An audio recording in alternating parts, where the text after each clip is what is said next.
From the unit solubility of drug,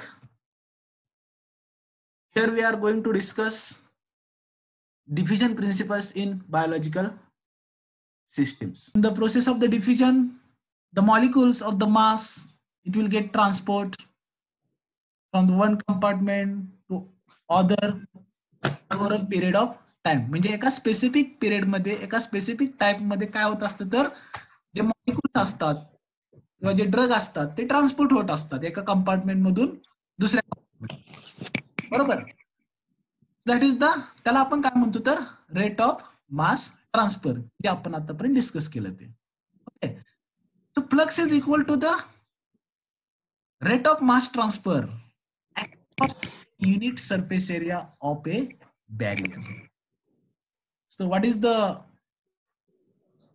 difference in the speciality of flux is equal to the rate of mass transfer across a unit surface area of a barrier. म्हणजे काय एका specific unit surface of जी काय membrane आहे त्या membrane मधून त्या मेम्ब्रेनच्या एका specific surface area मधून जेवढा रेट चा मास ट्रान्सफर होते that is nothing but the flux. Understood? The mass transfer across the unit surface area of barrier, not mass transfer, rate of mass transfer. Rate of mass transfer is nothing but the dm by dt, or we can say that dc by dt. That dc by dt or dm by dt which is get pass across the membrane, across the barrier. And while discussing about the flux, we have to consider the surface area of the barrier. That's why we can say that flux is equal to the rate of mass transfer across the unit surface area of the barrier. So thus we can mathematically express the flux, and the flux which is denoted by the J. Okay, flux is denoted by the symbol J, and we can express this J is equal to 1 upon S into dm by dt. J stands for flux, and we can express this flux J is equal to 1 upon S into dm by dt. We can say it is an equation first. Let us see. We will explain this. J is equal to, that is flux, this is flux, is equal to rate of mass transfer, this is rate of mass transfer dm by dt, rate of mass transfer across a unit surface area of the barrier. म्हणजे एवढा mass transfer, this much mass transfer with this rate dm by dt, when it is get passed through this unit surface area S, and that quantity we can say it is an flux. That is J is equal to 1 upon S into dm upon dt, where dm is the change in the mass of the material, dt change in time, and S is the barrier surface area, which is expressed into the centimeter square. So what will be the unit of flux? Unit flux unit काय असेल?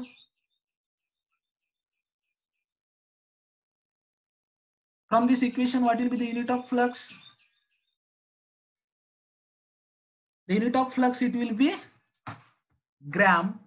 Let's see, gram, that is dm, that is change in mass of the material per centimeter square. This area, per unit area it has to pass na, that is gram per centimeter square, sorry,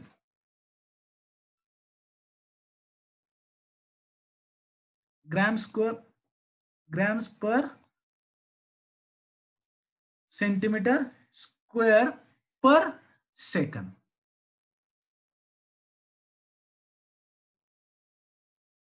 This will be the unit of flux. Okay, gram as it is in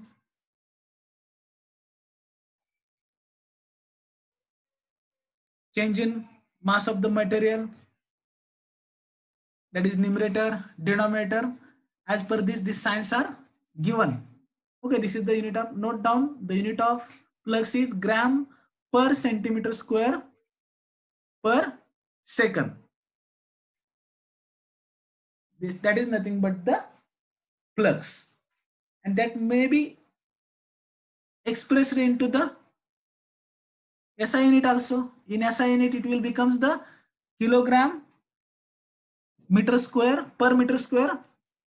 per hour or per minute. Okay, and whatever this change in the mass transfer is takes place. हे समजलं flux ची definition and flux equation? Yes, sir. Okay, it is quite simple. Whatever the change in mass transfer, it will occur simultaneously with respect to the distance. Mass transfer होतं म्हणजे त्याच्यामध्ये molecules move होतात, molecule diffuse होतात, molecules पास होतात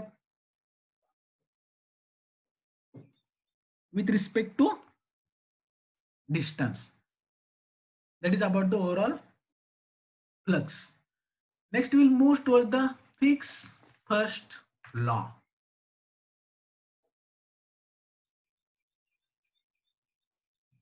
So statement of the Fick's first law is, Fick's first law states that the flux is directly proportional to the concentration gradient. What is the statement of Fick's first law? Flux is directly proportional to the concentration gradient. That is flux, it stands for, so we can express flux, it is an J, that is nothing but the flux. It is directly proportional to the concentration gradient, that is dC by dx. You can write earlier to this equation, it may be like this. J is directly proportional to the dC by dx. Okay, from this statement, flux is directly proportional to the dC by dx. And to remove this proportional sign, we have to convert this into the equation, linear equations. We have to utilize the coefficient. That coefficient is utilized here, d. Okay, but as per the statement, this mathematical expression will be like this. So to put the equal sign, we have utilized the d. It is an additional terminology as a diffusion coefficient. Okay, so this, avoid the confusion, flux is directly proportional to the concentration gradient, that is dC by dx. So what is flux? Flux is the rate of mass transfer across a unit surface area of the barrier. So how we can modify this again? The rate of, how we can modify the statement of Fick's first law? It is the rate of mass transfer across a unit surface area of barrier is directly proportional to the concentration gradient. Okay, which is mentioned over here.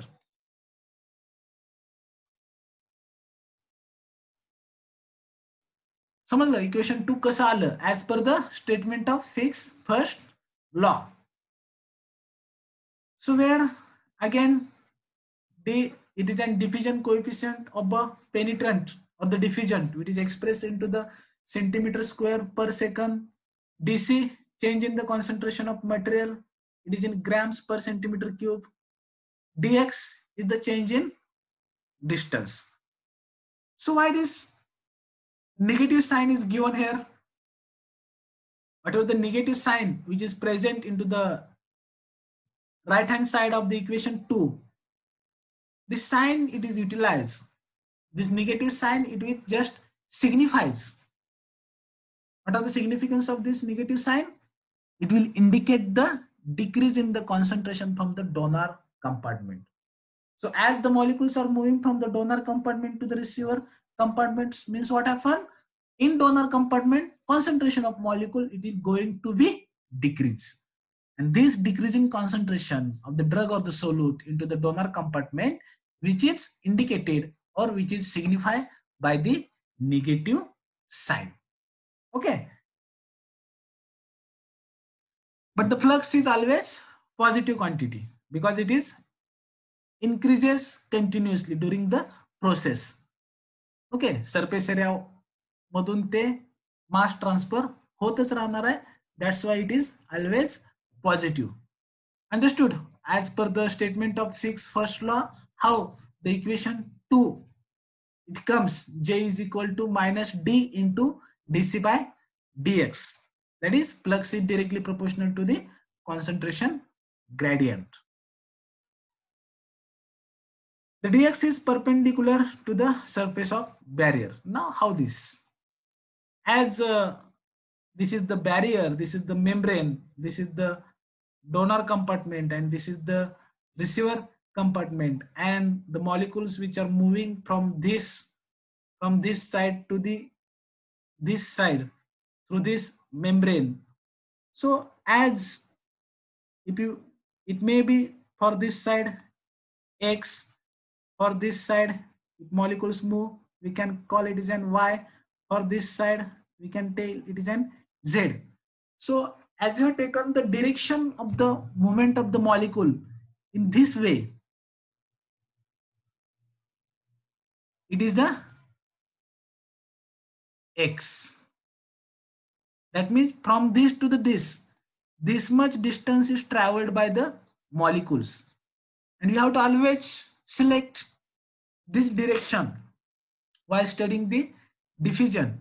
That is, this distance, that increment, that change in the distance which is mentioned by the dx, and the dx is perpendicular here. For what? To the membrane, to the barrier. That's why it is mentioned dx is perpendicular to the surface of barrier. Okay, why it is mentioned?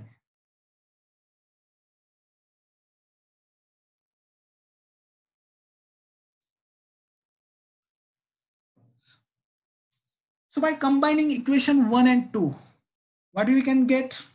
What equation 1 is telling?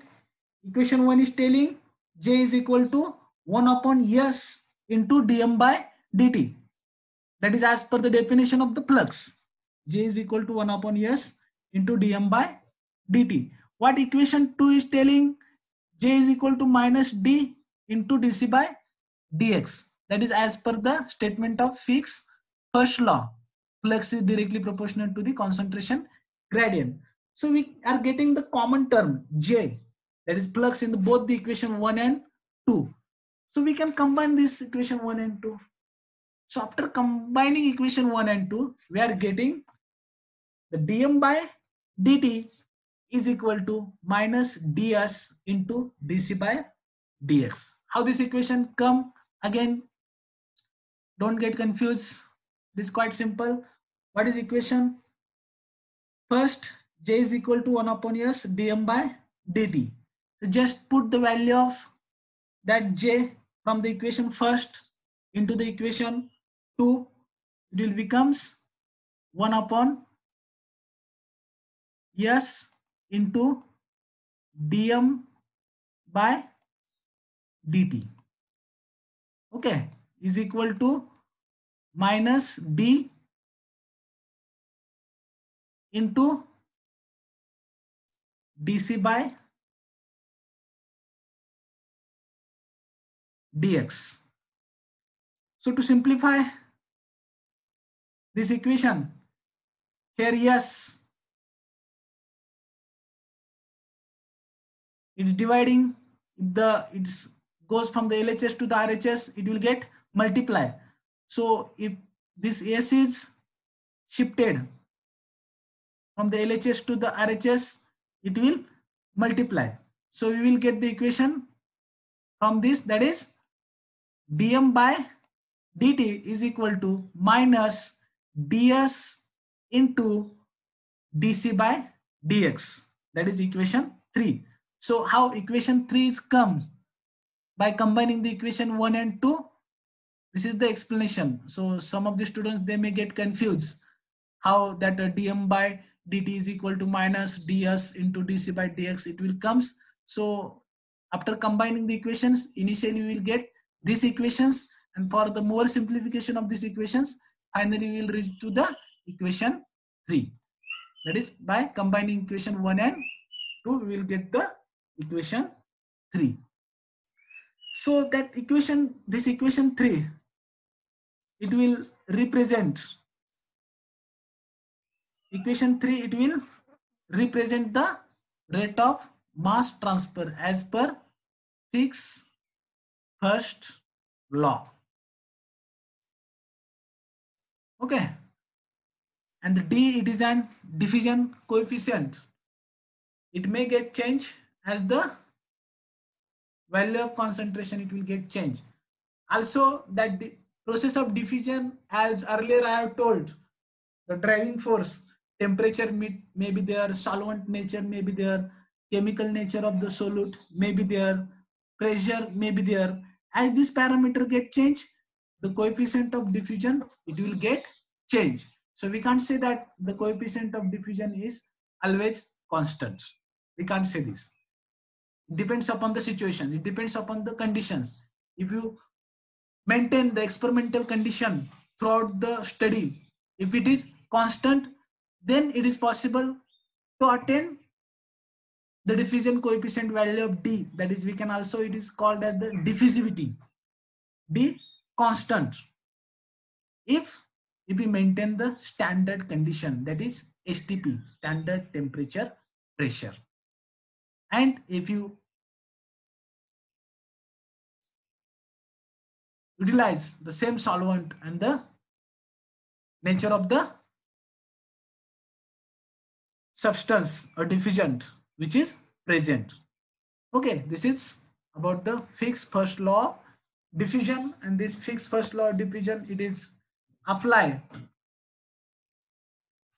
while studying or the determining the diffusion of the drug or the diffusion of the material through the biomembrane. Okay, what are the biological membranes which are there? So whatever the drug molecules or the membrane, it will get pass or the across throughout this membrane.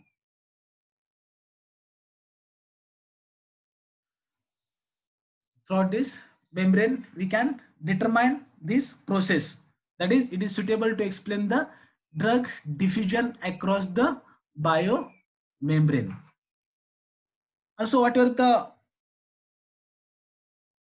sustained release and controlled release dosage forms are there. So to determine the drug release or to design the sustained release and controlled release dosage forms, we can apply the Fick's first law in the controlled release and sustained release system. If you have any query, any doubt, you may ask. Thank you. Thank you very much.